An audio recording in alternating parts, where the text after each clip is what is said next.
Öncelikle biz örnek bir iş adamıyla başlamak istiyoruz. Niye örnek? Normalde biliyorsunuz bizim programımızda dernekler yok. Örnek insanlar var. Topluma mal olmuş insanlar var. Sanatçılardır, yazarlardır, oyunculardır, iş adamlarıdır. Siirtli bir iş adamı bugün aramızda. Niçin aramızda? Onu hemen belirteyim. Hakikaten onun yaptığını kolay kolay kimse yapmaz. Hele hele Hakkariler için.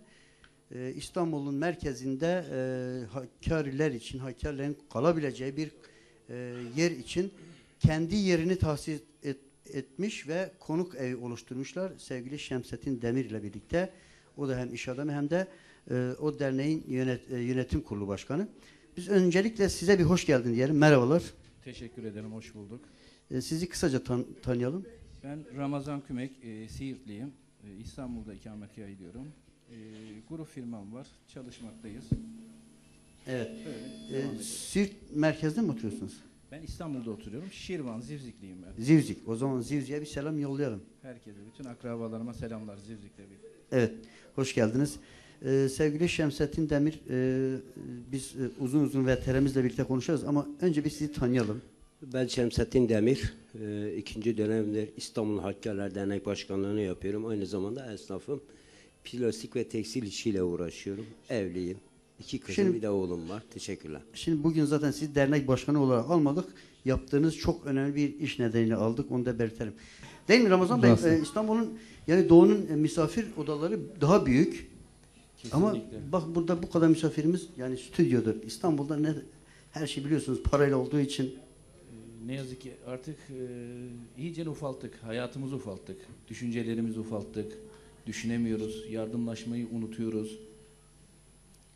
Yani ben de tam bu anlamda soracaktım. Şimdi siz hakikaten herkesin düşünemeyeceği, yapamayacağı bir şey yaptınız. Siz tamam evet doğudayız. Aynı bölgenin insanıyız. Aynı ülkenin insanıyız. Dilimiz, yüreğimiz bir. Fakat bugüne kadar özellikle sevgili seyirciler bu bir İstanbul'da da bir ilktir. Yani ilk defa bir ile ait hele hele Hakkari'nin hiçbir derneği yokken yani az bir dernek var İstanbul'da ama güzel bir başarıya imza atmışlar. Sağ olsun siz Siirtlisiniz ama evet. Bu Hakkari sevdanız ya da Yüksekova sevdanız nereden geliyor? Biz insanlığa sevdamız var. Biz yolda gördüğümüz herhangi bir gariban bile olsa oraya alacağız onu.